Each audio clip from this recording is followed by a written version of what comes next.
The Johns Hopkins Science Review, presented by the Johns Hopkins University and WAAM in Baltimore.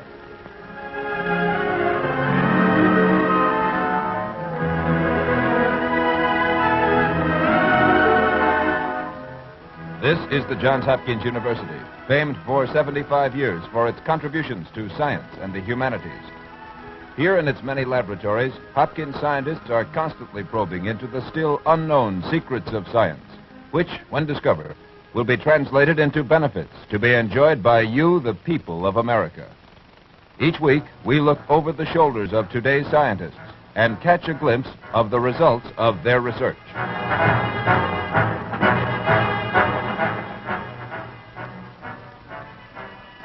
This week, we will demonstrate the usefulness of useless knowledge.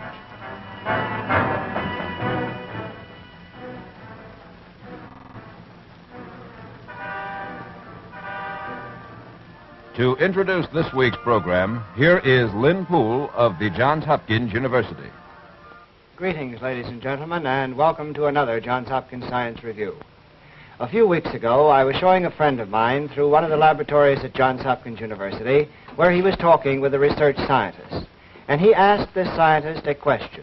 He said, "This is all very wonderful, but what does it mean? What value has it? How can you use it?" The scientist said, "I don't know. I'm just looking for some answers." So I referred my friend to an article in the October issue 1939 of Harper's Magazine, written by Dr. Abram Flexner. Now, this article was called "The Usefulness of Useless Knowledge," and it's all bound up with the definition of the meaning of a university. We'd like to try to answer that question for you tonight of what a university is, and I know of no one more capable of answering that question than Dr. Abel Woolman of the Johns Hopkins University, who is here with us tonight. Dr. Woolman, I wish you would begin by trying to answer for us the question of what is a university. That's a question that's been debated, of course, for centuries. There are as many definitions of what a university is as there are people, and as there are people with various interests. Some people say it's a place for students. In its worst situation, it's a place where you park your son or daughter between high school and graduation until either she or he gets married or he goes into his father's business. A more serious purpose, of course, is for students to learn what they can in the way of knowledge and in the way of learning how to develop their interests and problems of society. Some people have said it's a place where the family can learn what to do with its children after they've passed a particular age. Some people have even said it's just a place for the faculty. And that was not very far from the fact, particularly in the medieval times of universities, when it was a place where men of learning congregated to extend their knowledge and to develop their investigations. In its broadest sense, of course, a university is for society, to develop those things which would make society happier, which would give it an opportunity to lessen its troubles, which might even in a material sense learn to live both more adequately and better. To my own mind, however, a university is really not any of these things particularly. It's a place where you may search for truth, where there is both freedom of speech and where there is freedom of search for truth, regardless of where that may lead. The eminent French poet, when the Nazis invaded France, once commented as he was leaving the university in Paris, as a Nazi officer interrupted him when he came down. He said, "What's that building for?" "Well, that's a building," he said, "in which speech is free and where the search for truth can be carried out without any difficulty and without interference." That's really a great accomplishment. And what do I mean by the search for truth? That's a very abstract kind of a statement. Everybody searches for truth.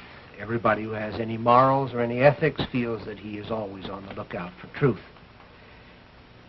But I should like to illustrate what I mean by the search for truth by several case histories, not too many, but a series of them. And my first case history has to deal with a fellow named Josiah Willard Gibbs, a good old New England name, And who in the world was he? He has a connection with Hopkins, it so happens. About 3/4 of a century ago, he was asked to come down to Hopkins to lecture. Daniel Coit Gilman, who was then president of the university, and who had an uncanny capacity to pick out young, promising minds, invited him to come down there to lecture. Roughly about the same time the university was born, only a few years thereafter. He lectured on analytical mechanics of all things. I doubt whether anybody really in this room or elsewhere in most parts of this world cared very much about that subject, and at his lectures he probably had a dozen or, at the most, 24 people who were equally interested in such abstract and abstruse things. Well, what was so remarkable about this man, then? Well, this man was remarkable in a variety of ways. One, in a very material way, he was remarkable because when we brought him down here to lecture at Hopkins, he had been teaching at Yale then for 10 years, at no salary. I think in that sense he was remarkable, even for that day. He had a modest income, which would amount to a few pennies these days. He was probably also remarkable in another sense. He was virtually unknown then and unknown now to 99 9/10% of the people in this country and probably to the people in the world. We offered to bring him down to Hopkins as professor of theoretical physics at the handsome salary of $3,000 a year at that time. He was remarkable in another sense. He had been teaching up there for about 7 or 8 years, and in that time he had 7 students. Some of whom he used to see once in a while. He had no particular fancy for lecturing. He was remarkable in another sense. He very rarely lectured. He was quite unknown to most people. In a true sense, he was remarkable because the effect of his work. Well, what effect did he have on the world? Well, he wrote a paper once, and in his lifetime he wrote perhaps only a half a dozen. The paper had a very fancy title. It was called The Equilibrium of Heterogeneous Substances, a very fascinating and dramatic kind of thing which very few people understood. It was very brief. It appeared in a relatively obscure periodical. It was read abroad as much as it was in this country by a handful of men. But it is said by people who know that he made an impact by virtue of those papers, which were highly mathematical in character, very theoretical in nature, on a series of industrial processes, and I shall merely enumerate them to give you some impression of why I think he was important. In the first place, he revolutionized metallurgy. He made extensive contributions by virtue of his work in mineralogy. He affected the whole science of petrology, or the study of rocks and their like. He had a great impact on theoretical chemistry. He had a great deal to do with earthquakes and volcanic action. He virtually supplied the basis on which new alloys were produced. He had a great deal to do with the heat treatment of metals, which today is considered to be a very modern industrial process. He had much to do with the production of Portland cement in the manufacturing processes of most of the heavy industries that we know today. In the electrochemical industry, he had a great deal to do with catalysis, which those of you who read the ads in the oil industry, the petroleum industry in general, is now known as a modern invention.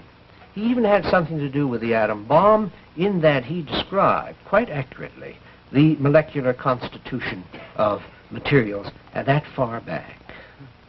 Well, as you describe him, Dr. Woolman, it seemed to me that he was very much like Henry Rowland and Ira Remsen in his effects. He had one characteristic in common with those, and I think that's worth pointing out. Aside from the fact that he collected no salary for most of his life, aside from the fact that he was relatively unknown, he was a kind of a simple, contemplative guy, the kind of a person that you say has his head in the clouds.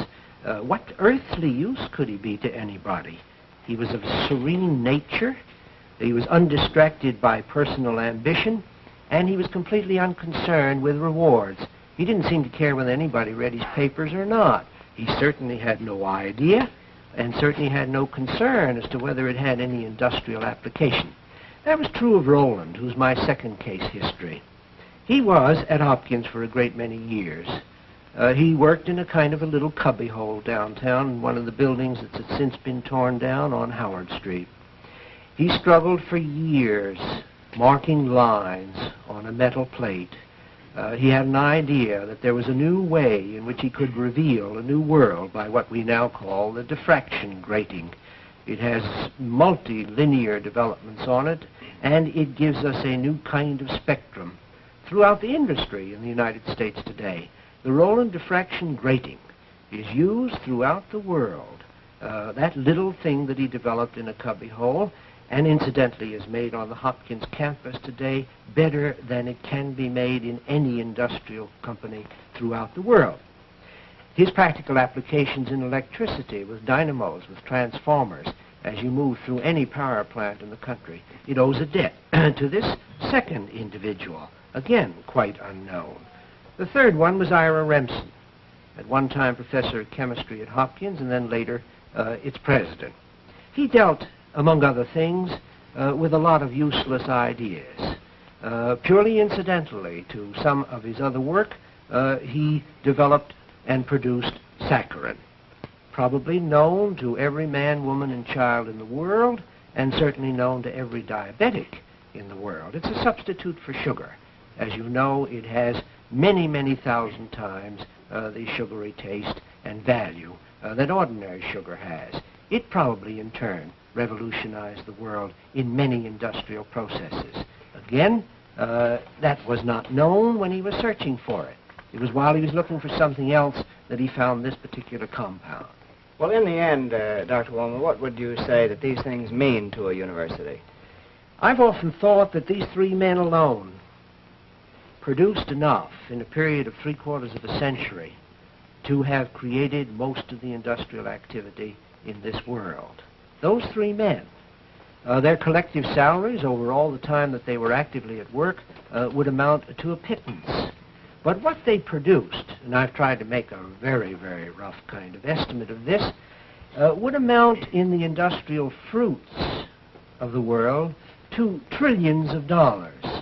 Those of us, of course, who are already baffled by billions of dollars on federal budgets would find it hard to conceive of trillions of dollars. But that's what they produced. Three men.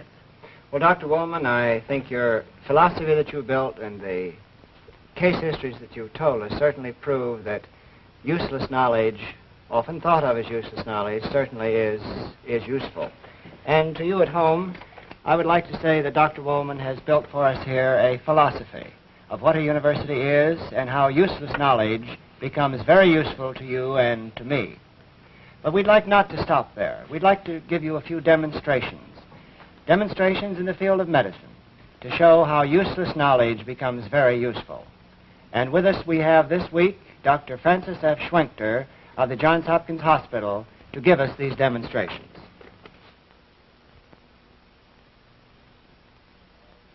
Well, medical science has benefited greatly by the basic laboratory investigations of the scientists.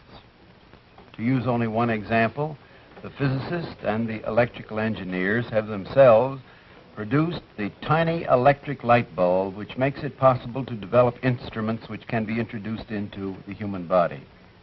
We can show you one of these tiny electric light bulbs, and it is no larger in size than a grain of wheat.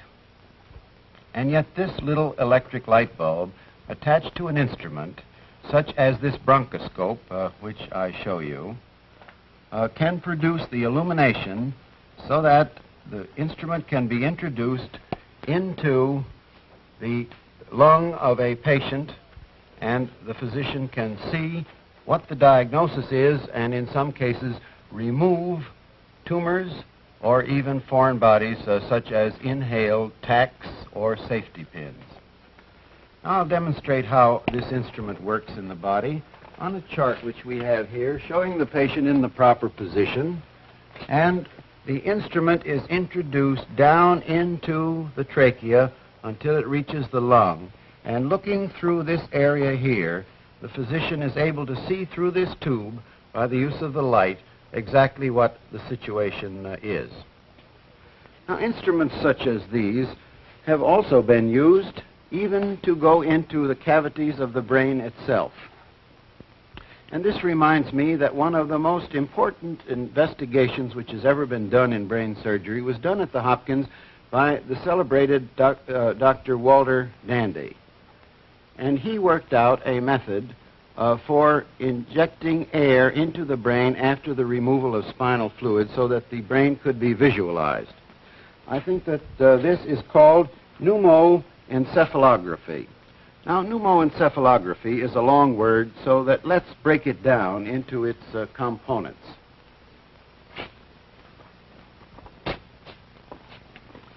Pneumoencephalography, with its components pneumo, meaning air, encephalo, meaning brain, and graphy, meaning to demonstrate to the eye, or pneumoencephalography.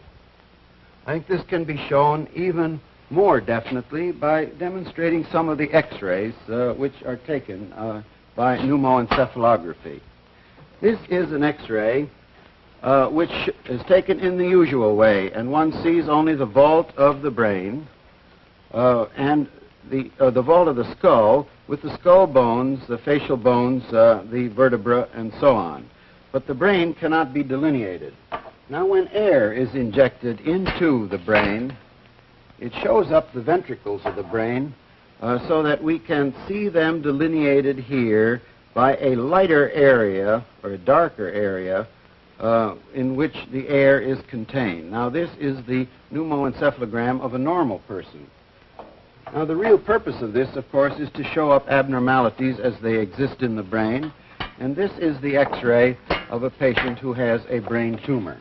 And you will see, in contrast to the former x-ray, that the ventricle does not extend over into the anterior portion of the brain, but is obliterated, which means that there is a tumor in this area, and therefore delineates the area for the brain surgeon so that he knows where to operate. Now, Dr. Dandy, working in the laboratory, along with Dr. Blackfan, worked out the entire method of the circulation of spinal fluid from the brain, how it was formed, how it was circulated, and how it was reabsorbed. And this discovery was actually as important to medical science as the discovery by Harvey back in the Middle Ages of the method of circulation of the blood. But speaking of blood, I think that it's only fair to say that the chemists have also made tremendous advances in their basic research in the field of blood. Back in the 1920s, Dr. Castle discovered that if liver was fed to patients with pernicious anemia, that the condition improved. And that brought a long line of laboratory investigations as to exactly what substances were necessary to the human body for the proper formation of blood. And among a great many others, it was discovered that folic acid is one of the essentials. Now, folic acid, along with every other chemical, has a definite chemical formula made up of its various atoms and their relationship. And this is the formula for folic acid. But it was discovered by these various workers that when folic acid was fed to mice who had cancer or leukemia, that the tumor grew more rapidly than it did otherwise. And that set off a chain of thought. If this is true, would it not be possible to produce some folic acid antagonists, or substances with chemical structures which antagonize folic acid, which would cause the cancer cells to grow less rapidly? And out of a long series of investigations, a number of chemical substances have come out, one of which is aminopterin. And I'll show you here the chemical formula of aminopterin as compared with folic acid. You will notice that the chemical structure is identical, with the exception that where in folic acid we have an oxygen and a hydrogen molecule. At this point, in aminopterin, we have a nitrogen and two hydrogen atoms at that point. This is an antagonist of folic acid.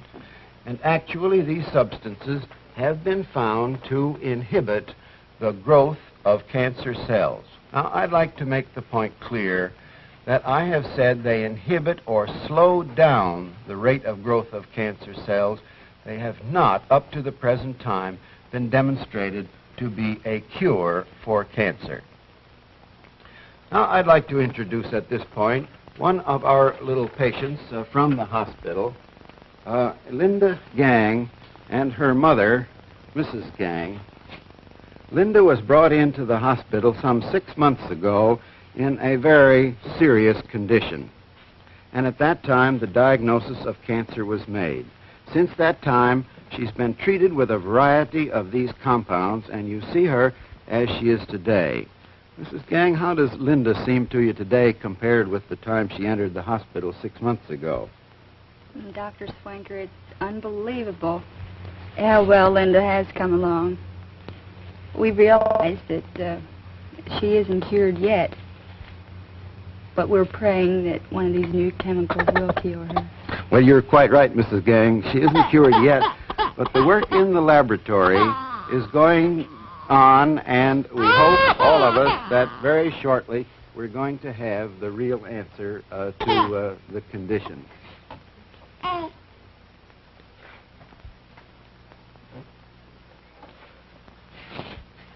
I think that all of us are familiar with the Blue Baby operation, which is another one of the advances which have been made in basic research. Dr. Tausig, working in the laboratory over many years, worked out the methods of the diagnosis of the various types of congenital malformations which occur. And a great many people said, oh, this is useless information, because if the heart isn't formed properly, what can we do about it anyway? And at the same time, Dr. Blaylock, working in his laboratory, worked out methods by which these patients could be treated. And these two pieces of information brought together have eventually worked into the method of the treatment and operation for blue babies, which is utilized today. And thousands of people have been benefited.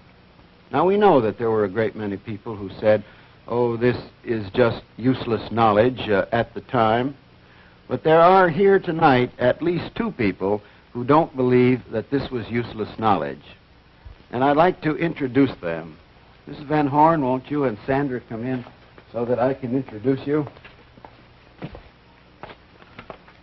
This is Sandra Van Horn and her mother, Mrs. Van Horn. How are you, Sandra? All right. You're looking fine. Miss Van Horn, won't you tell us just what Sandra's condition was when she was first brought into the hospital? Well, we took Sandra into Hopkins Hospital under Dr. Towsing's care 8 years ago. At that time, she was very blue and could do very little. A year and a half later, Dr. Towsing called us up and said that they had perfected this operation, at which time we took her back. And she had the operation and has been very benefited. Before she had the operation, could she run and play and act normally? No, Sandra could do very little. She could walk across the room. Is that all she could do? That's about all she could do. Well, how is she now? Now she goes to school every day. She walks to and from school with the other children and takes part in all their She really activities. lives a normal Yes, life she does. now. Well, Sandra, you look better every time I see you, and you look prettier every time I see you. Well, Mrs. Van Horn, there's no doubt in your mind as to the value of the basic research that's been done on things of this sort, is there? No, we are very indebted to it. Well, that's the way we all feel. And as physicians, we feel that the basic research that is done gives us the tools by which we can go on to new discoveries. Now, there's another interesting disease in which basic research has been done, and that is in the field of rickets. A few years ago, rickets was extremely common. There were thousands of cases, and we didn't know what caused it. And at the present time, I even have difficulty finding a single case with which to teach my medical students. But much of the basic research was done at Hopkins by Drs. McCollum and Dr. Park, Dr. Kramer, and Dr. Howland. Dr. McCollum is a nutritionist and working with rats, young rats, to see what made them grow. He had them on special diets, and he discovered that some of these rats developed diseases which he couldn't explain. And so he showed them to Dr. Howland, who was a pediatrician, and Dr. Howland decided that they were rickets. Now I can show you a picture of a patient with rickets compared with a normal child of the same age. And the disease is due to a malformation of the assimilation of calcium, phosphorus, and oxygen, as you can see in this chart. And without the vitamin D, calcium, oxygen, and phosphorus cannot grow into the ends of the long bone, and we cannot have normal bones. So all of this was worked out in the laboratory. We have no more rickets or very little rickets in town, and the disease has been practically eliminated. We hope that laboratory research will continue so that other diseases can also be cured. I think you see now what we meant when we said the usefulness of useless knowledge. Dr. Woolman has built up for us the philosophy that stands behind all of the research that is done by scientists throughout the free world today. And this research may often seem useless to many people, but when you hear of a discovery, when you hear of a new development in any field of science, whether it be medicine, whether it be engineering, whether it be in chemistry, whether it be in physics or nutrition, you will know that behind this lies a long series of investigation in the laboratory. Men who are seeking truthful knowledge, seeking new facts, which may seem useless at the moment, but they will become useful before very long. Now, next week we are going to continue this subject and develop it further for you to show you a number of new things that have been developed for industry and for the home that came from so-called useless knowledge. So we hope you'll be with us at this same time next week when the Johns Hopkins Science Review is here again and presents the return on investment.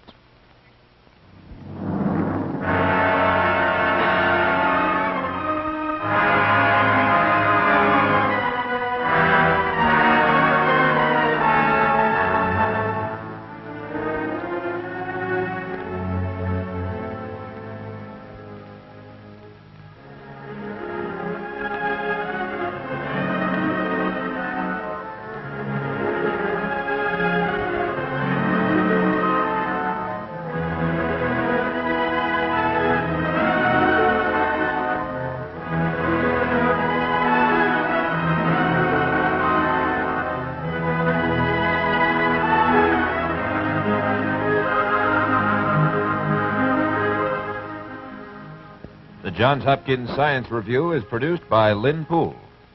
Directed by Paul Kane. Associate producer is Robert Fenwick. Associate Director, Ed Serro. Art direction is by Barry Mansfield. Your narrator has been Joel Chaseman.